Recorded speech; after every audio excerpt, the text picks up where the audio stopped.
నమస్కారం, నా పేరు బాల. బీసీఎన్ న్యూస్ కి స్వాగతం. ముందుగా ముఖ్యాంశాలు.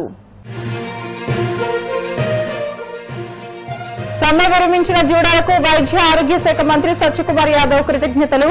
జూనియర్ డాక్టర్ల డిమాండ్లపై ప్రభుత్వం సానుకూలంగా ఉందని వ్యాఖ్య.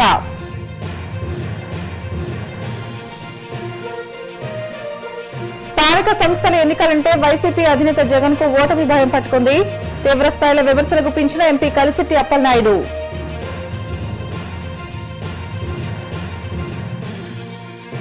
మోసపూరిత కూటమి పాలనను కోకటి వేళ్లతో పెకిలిస్తామన్న మాజీ మంత్రి శైలజానాథ్. ప్రజా వ్యతిరేక ప్రభుత్వానికి బుద్ధి చెప్పేందుకు ప్రజలు సిద్ధంగా ఉన్నారని వ్యాఖ్య. మత్స్యపురిపాలెంలో జనసేన పార్టీ జెండా స్తూపం. జెండాను ఆవిష్కరించిన ఎమ్మెల్యే అంజిబాబు. జనసేన భావజలాన్ని అర్థం చేసుకుని పనిచేయాలని పార్టీ శ్రేణులకు పిలుపు. జూనియర్ డాక్టర్ల డిమాండ్లపై రాష్ట ప్రభుత్వం సానుకూలంగా ఉందని వైద్య ఆరోగ్య శాఖ మంత్రి సత్యకుమార్ యాదవ్ తెలియజేశారు. రాష్ట ఆర్థిక పరిమితులను దృష్టిలో ఉంచుకుని ఇతర రాష్ట్రాల్లో జూనియర్ డాక్టర్లకు అందుతున్న స్టైఫండ్, ఇతర ప్రయోజనాలను పరిశీలించి తగిన నిర్ణయం తీసుకుంటామని చెప్పారు. దక్షిణాది రాష్ట్రాలైన తమిళనాడు, కర్ణాటక, కేరళ, తెలంగాణలో వీరికి అందుతున్న స్టైఫండ్ తదితర అంశాలను రాష్ట్రంలో అమలవుతున్న విధానంతో పోల్చి ఇప్పటికే కూలంకషంగా చర్చించామని అన్నారు. రాష్ట సచివాలయంలోని తన ఛాంబర్లో జూడా ముఖ్య ప్రతినిధులు మంత్రి సత్యకుమార్, కార్యదర్శి జి వీరపాండ్యన్ను కలిశారు. సమ్మెను విరమించి విధుల్లోకి వెళ్లడం ప్రారంభించినట్లు ప్రతినిధులు మంత్రికి తెలియజేశారు. ఈ సందర్భంగా వారికి మంత్రి కృతజ్ఞతలు తెలియజేశారు. రానున్న స్థానిక సంస్థల ఎన్నికల్లో గ్రామస్థాయి నుంచి మున్సిపాలిటీల వరకు కూటమి అభ్యర్థులే విజయమని టీడీపీ ఎంపీ కలిసిట్టి అప్పలనాయుడు ధీమా వ్యక్తం చేశారు. ఈ స్థానిక సంస్థల ఎన్నికలంటే జగన్ కు ఓటమి భయం పట్టుకుందని అన్నారు. అధికారంలో ఉన్నప్పుడు ఏకగ్రీవాలంటూ బెదిరించి ఇప్పుడు మాట మార్చి మాట్లాడుతున్నారంటూ జగన్ పై మండిపడ్డారు. మంగళగిరిలోని టీడీపీ కేంద్ర కార్యాలయంలో ఆయన మీడియాతో మాట్లాడారు. గత వైసీపీ ప్రభుత్వంలో స్థానిక సంస్థలను పూర్తిగా నిర్వీర్యం చేసి నిధులను పక్కదారి పట్టించారని విమర్శించారు. జగన్మోహన్ రెడ్డి ప్రజాస్వామ్యంపై నమ్మకం లేకుండా సొంత నిర్ణయాలతో వ్యవహరిస్తున్నారని ఆరోపించారు. వైకాపా అధ్యక్షుడు మాజీ ముఖ్యమంత్రి పులివెందుల ఎమ్మెల్యే గారు వాళ్ళ సమావేశంలో ప్రకటన చేశారు. అది చూసి జగన్మోహన్ రెడ్డి ఎన్నికలంటే ఏ రకంగా భయపడుతున్నాడో స్పష్టమైంది. వారు చెప్తారు, స్థానిక సంస్థ ఎన్నికల్లో మీరు ఏకగ్రీవం ఇచ్చినా సరే గెలకపోయినా సరే ఖచ్చితంగా మీకు రానున్న ఎన్నికల్లో మీకు టికెట్ ఇవ్వమని వారు ప్రకటిస్తుంటే స్థానిక సంస్థల ఎన్నికల్లో ఎలాంటి పరాభవం ఎదురవుతుందో వారికి ముందే అర్థమైంది. జగన్మోహన్ రెడ్డి భయపడుతున్నారు. ఈరోజు జగన్మోహన్ రెడ్డికి నేను మాట చెప్తున్నా, ఆ రోజు మీరు అధికారంలో ఉండగా ఎన్నికల్లో ఖచ్చితంగా ఏకగ్రీవాలు అవ్వాలి, ఏకగ్రీవం అయితే తప్ప మేము మీకు ఎమ్మెల్యే సీట్లు ఇవ్వమని చెప్పేసి ఆ రోజు చెప్పిన జగన్మోహన్ రెడ్డి మళ్ళీ ఈరోజు చెప్తున్నాడు, ఈరోజు ఈ ప్రభుత్వంలో కానీ మీరు పోటీ చేయకుండా ఏకగ్రీవాలు ఇస్తే మాత్రం మీరు టికెట్లు రావని. అసలు ఏంటి బేరాలేంటి? ప్రజాస్వామ్యం మీద నీకు నమ్మకం ఉందా? ప్రజాస్వామ్యం నీ చేతుల్లో ఉన్నట్లుగా మాట్లాడే తీరు చూస్తే దీనికి ఒక చట్టం ఉంటుంది. స్థానిక సంస్థలు ఎన్నికలు సీట్లో గెలవాలంటే ప్రజలు నిర్ణయిస్తారు. మొన్నను నీకు ఏ రకంగా ప్రజలు రిజల్ట్ ఇచ్చారో చూశారు. రేపు స్థానిక ఎన్నికల్లో కూడా ఖచ్చితంగా రిజల్టు ఎన్డీఏ కూటమి అభ్యర్థులకి బ్రహ్మాండ మెజార్టీ ఈ ప్రజలు ఇస్తారు. అది జరగబోతుంది. అయితే ఈ లోపున జగన్మోహన్ రెడ్డి ప్రకటన చూస్తే భయపడుతున్న విషయాన్ని స్పష్టమవుతుంది. ఖచ్చితంగా ఏకగ్రీవాలను ప్రోత్సహించాలి. అదే సమయంలో దౌర్జన్యాలకి భయభ్రాంతులకు గురి చేసి నీలాగా ఏ పరిస్థితుల్లో కూడా అది ఎన్డీఏ కూటమి చేయదు. ప్రజాస్వామ్యబద్ధంగా ప్రజలు తీర్పు ప్రకారంగా జరుగుతుంది. రేపు కూడా తెలుగుదేశం పార్టీ కానీ ఎన్డీఏ కూటమి కానీ మేము కూడా సీట్లు కూడా ఇచ్చేది ప్రజలే, పార్టీలు కాదు. ప్రజల అభిప్రాయ సేకరణ ప్రకారంగా ప్రజలు నచ్చిన వ్యక్తికే ఖచ్చితంగా తెలుగుదేశం పార్టీ మా గౌరవ జాతీయ అధ్యక్షుల వారు, మా వర్కింగ్ ప్రెసిడెంట్ గారు కావచ్చు, లేకపోతే మా పార్టీ అధ్యక్షులు కావచ్చు, వీరెవ్వరు మీ ముగ్గురు కూడా మా పార్టీ పెద్దలు కానీ ఖచ్చితంగా ప్రజాభిప్రాయ సేకరణ తీసుకొనే ప్రజల ఆమోదం తెలిపిన వ్యక్తికే మేము సీట్లు. సుప్రీంకోర్టు తీర్పుల ప్రకారం రిజర్వేషన్లు 50% దాటకూడదనే నిబంధన తెలిసినప్పటికీ చంద్రబాబు బలహీన వర్గాలను మోసం చేస్తూ ద్రోహపూరిత ప్రకటనలు జీవోతో మోసగిస్తున్నారని వైసీపీ నేత మాజీ మంత్రి సాకే శైలజానాథ్ ఫైర్ అయ్యారు. గతంలో తెలంగాణలో గాని ఏపీలో గాని రిజర్వేషన్ల పరిమితి దాటితే కోర్టులు ఎన్నికలను నిలిపివేసిన వాస్తవాన్ని కప్పుపుచ్చి ప్రజల జ్ఞాపక శక్తిని తక్కువగా అంచనా వేస్తున్నారని అన్నారు. ఎప్పుడు ఎన్నికలు వచ్చినా ఎదుర్కోవడానికి వైసీపీ సిద్దంగా ఉందని అన్నారు. ప్రజలకు సంక్షేమాన్ని మేలును అందించిన పార్టీగా జగన్ నాయకత్వంలో ధైర్యంగా ప్రజల్లోకి వెళ్తున్నామని అన్నారు. కూటమి ప్రభుత్వ దౌర్జన్యాలు, దుర్మార్గాలను ఎదుర్కొని పంచాయతీ స్థాయి నుంచి ప్రతి స్థానంలోని వైసీపీ కార్యకర్తలు పోటీలో నిలుస్తారని స్పష్టం చేశారు. తెలంగాణలో గాని గతంలో గాని 50% దాటిన తర్వాత రిజర్వేషన్ ఎలక్షన్స్లో ఆ ఎన్నికల్ని ఆపిన సంగతి ఇక్కడ అందరికీ తెలిసిన విషయమే.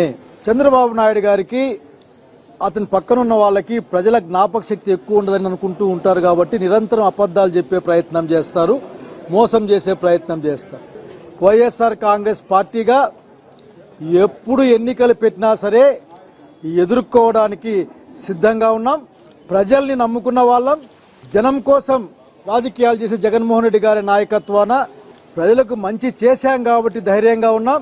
ఖచ్చితంగా రాబోయే స్థానిక సంస్థల ఎన్నికల్లో వైఎస్ఆర్ కాంగ్రెస్ పార్టీ ఘన విజయాన్ని సాధించబోతా ఉందని స్పష్టంగా చెప్తా ఉన్నాం. అదే ఆశాభావాన్ని మా నాయకులు వ్యక్తం చేశారు. ఇంకా చెప్తా ఉన్నాం, మీ దుర్మార్గాల్ని దౌర్జన్యాలను ఎదుర్కోవడం కోసం వైఎస్ఆర్ కాంగ్రెస్ పార్టీ కార్యకర్తలు సిద్ధంగా ఉన్నారు. కార్యకర్తలకు అండగా ఉండమని నాయకుడు నిర్దేశించడం జరిగింది. అన్ని పంచాయతీల్లోనూ అన్ని స్థానాల్లో కూడా వైఎస్ఆర్సీపీ కార్యకర్తలు పోటీలో ఉంటారు. మెజార్టీ స్థానాల్లో గెలుస్తారు. ఈ 2.5 సంవత్సరాల కాలంలో ప్రజా వ్యతిరేక పరిపాలన, అందులో భాగంగా శాంతి భద్రతలు లేకపోవడం, ప్రజలకు సమాధానం చెప్పేవాళ్ళు లేకపోవడం, ప్రజల ఆస్తుల్ని అప్పనంగా 90 పైసలకి రూపాయికి అమ్మేసే విషయాల్ని, దాంతో పాటుగా రైతాంగం గురించి పట్టించుకోకుండా మొత్తం రాష్ట్ర వ్యాప్తంగా ఉన్న రైతాంగాన్ని పంటలు వేసుకోవద్దని చెప్పడమే తప్ప ఏ పంటకు కూడా గిట్టుబాటు ధర లేని కాలాన్ని గుర్తు చేసుకుంటూ, అలాగే ఈ రోజున రాయలసీమ ప్రాంతంలో కృష్ణా జలాలు కిందికి పోకపోవడం వలన గ్రేటర్ రాయలసీమ ప్రాంతం అంతా కూడా నీటి ఎద్దడితోనూ అట్లాగే రైతుల కన్నీటితోనూ తడుస్తూ ఉంది. ఆ విషయాన్ని కూడా గుర్తు చేసుకుంటూ రానున్న స్థానిక సంస్థల ఎన్నికల్లో జగన్మోహన్ రెడ్డి గారి నాయకత్వాన వైఎస్ఆర్ కాంగ్రెస్ పార్టీ ఈ దుర్మార్గమైన వెన్నుపోటు తెలుగుదేశం పార్టీ యొక్క అరాచకాలను ఎదుర్కొని స్థానిక సంస్థల్లో ప్రజల పక్షాన నిలబడి పోటీ చేసి ప్రజాస్వామ్యాన్ని కాపాడడానికి జగన్మోహన్ నాయకత్వాన సిద్ధంగా ఉందని ప్రశాంతతకు మారుపేరైన కాకినాడ నగరంలో జరిగిన ఒక దారుణ ఘటన యావత్ రాష్ట్రాన్ని ఉలిక్కిపడేలా చేసింది. సాదిక్ అనే వ్యక్తి పెట్టిన చిత్రహింసలు, వేధింపులు, బ్లాక్ మెయిలింగ్ తట్టుకోలేక ఒకే కుటుంబానికి చెందిన 4 ఆత్మహత్యకు పాల్పడగా వారిలో 13 బాలుడు రియాన్ష్ మాత్రం అదృష్టవశాత్తు ప్రాణాలతో బయటపడ్డాడు. కళ్లెదుటే తన కుటుంబం మొత్తం జలసమాధి అవుతున్న దృశ్యాన్ని చూసిన ఆ చిన్నారి చెప్పిన వాస్తవాలు గుండెలు పిండేస్తున్నాయి. ఈ ఘటన వెనుక ఉన్న ఘోరమైన కుట్రను, నిందితుడి పైశాచికత్వాన్ని జనసేన ఎంపీ తంగెళ్ల ఉదయ శ్రీనివాస్ మీడియా ముందు ఆ బాలుడితో సహా హాజరై వివరించారు. కాకినాడకు చెందిన ప్రముఖ మానేపల్లి జ్యువెలర్స్ కుటుంబానికి చెందిన జగదీష్ రెడ్డి ప్రభుత్వ ఉద్యోగిని అయిన ఆయన భార్య, ఆమె తల్లిదండ్రులు ఈ 4 మృతికి సాదిక్ అనే వ్యక్తి కారణమని ఎంపీ ఉదయ శ్రీనివాస్ తీవ్రంగా ఆరోపించారు. వారి కుమారుడైన రియాన్ష్ ప్రాణాలతో బయటపడి అసలు నిజాలను వెల్లడించాడని తెలియజేశారు.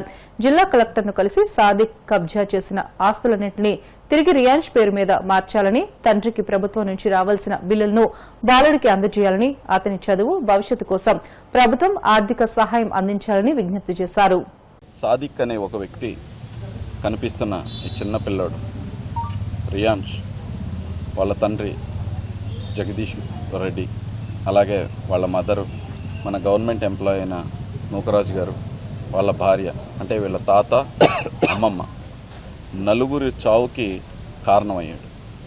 వీళ్ళ డాడీనైతే వాళ్ళ మదర్ చనిపోయే ముందు రాసిన లేఖలో స్వయంగా చెప్పారు, ముంబై నుంచి కెనడా నుంచి కెమికల్స్ తెప్పించి ఆయన ఫుడ్లో కలపటం, ప్రోటీన్ షేక్స్లో కలపటం, ఇట్లా కలిపి ఆ అబ్బాయిని ఎప్పుడు హెల్దీగా ఉండే అబ్బాయి, వ్యాపారం చేసుకుని కుటుంబాన్ని చక్కగా చూసుకునే ఒక అబ్బాయి, ఎంతో ఆప్యాయతగా పిల్లోడి మీద ప్రేమతో ఉండే ఒక తండ్రి కిరాతకంగా చంపేశాడు.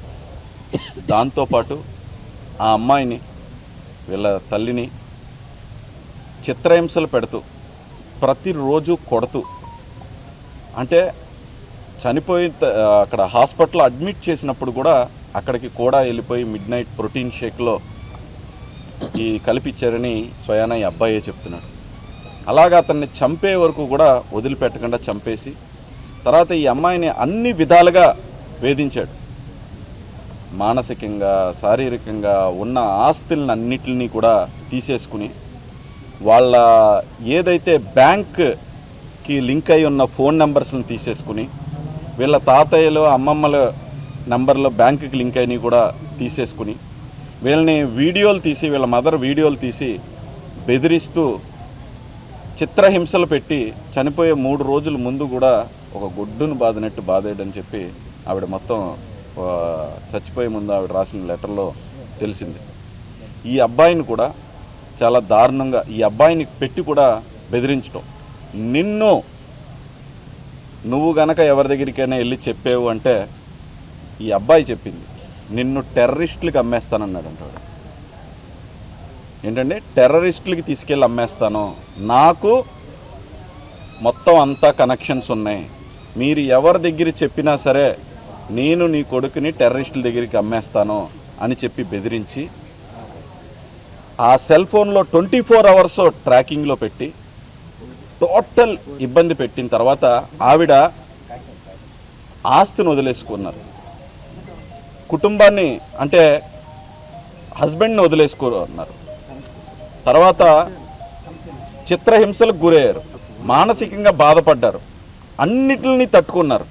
కానీ లాస్ట్కి ఆవిడ రాసింది ఏంటంటే నన్ను నా ధర్మాన్ని హిందుత్వాన్ని మారిపోయి నువ్వు ఇస్లాంకి కన్వర్ట్ అయితే తప్ప నిన్ను వదిలిపెట్టను అన్న దానికి ఆవిడ ఎప్పటి నుంచో చిన్నప్పటి నుంచి గుడికి వెళ్తా మర్యాదపూర్వకంగా పెరిగిన అమ్మాయి అన్నిటికీ వదులుకుంటానికి సిద్ధమైంది. కానీ ఆమె హిందుత్వాన్ని మార్చుకోమంటే మాత్రం తట్టుకోలేక కుటుంబంతో సహా చనిపోవటానికి సిద్ధమయ్యారు. చనిపోయేటప్పుడు ఈ అబ్బాయిని ఎందుకు తీసుకెళ్లారంటే కూడా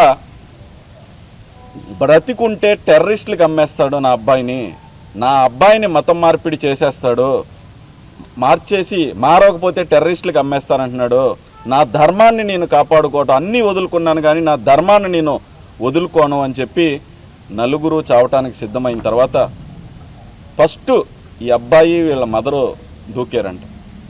తర్వాత వెళ్ళిన 4 గంటలు తిరుగుతున్నప్పుడు ఈ అబ్బాయి చెప్పింది ఏంటంటే 4 గంటలు ఎవరో ఒక్క మాట కూడా మాట్లాడుకోలేదంటే వీడు ట్రాకింగ్ చేస్తున్నాడో ఎక్కడైనా తెలుస్తుందేమో అని చెప్పి. నిజంగా ఎంతమంది బాధితులు ఉన్నారో కనిపెడుతూ అలాగే వాడికి ఉరిశిక్షకు తక్కువ లేకుండా కూడా వేయించవలసిందిగా ఈ మీడియా ముందు మీ అందరినీ కూడా నేను చీఫ్ జస్టిస్ గారిని, ప్రధానమంత్రి గారిని, హోమ్ మినిస్టర్ గారిని, అలాగే ముఖ్యమంత్రి గారిని, డిప్యూటీ సీఎం గారు మా పవన్ కళ్యాణ్ గారిని కూడా కోరుకుంటున్నాను. ఆయన సనాతన ధర్మం కాపాడాలి అంటే ఏదో అనుకున్నారు, ఇప్పుడు తెలుస్తుందా దాని విలువ? సనాతన ధర్మాన్ని కాపాడకపోతే మనం అందరం ఐక్యమత్యంగా లేకపోతే ఏం జరిగిందో చూడండి. ఇలాంటి ఎదవలు ముందుకు వస్తారు, మతం మార్పిడి జరగకపోతే చంపేస్తాను అని బెదిరిస్తారు, టెర్రరిస్టులకి అమ్మేస్తాను అని బెదిరిస్తారు. దీనికోసమే ఆయన మొత్తుకునేది. ఇలాంటి విషయాలు కంటికి చనిపోయారు కాబట్టి తెలిసింది. తెలియకుండా ఎంతమంది ఇబ్బంది పడుతున్నారో మీ అందరూ కూడా మనస్ఫూర్తిగా ఆలోచించుకోవాల్సిందే మీ అందరినీ కోరుకుంటున్నాను. నేను ఇప్పుడు 5th క్లాస్లో స్టడీ చేస్తున్నాను. నేను లక్ష్య స్కూల్లో చదువుతాను. నాకు థర్డ్ క్లాస్ నుంచి పరిచయం. రైఫిల్ షూటింగ్ స్పోర్ట్ అంటే నాకు చాలా ఇష్టం. అందుకని అది స్కూల్ నుంచి తీసేస్తున్నారని అది నాకు ఫోన్ నెంబర్ ఇచ్చారు, నా అకాడమిక్ రారియో అని ఇచ్చారు. అప్పటి నుంచి కొంచెం టచ్గా అయ్యారు.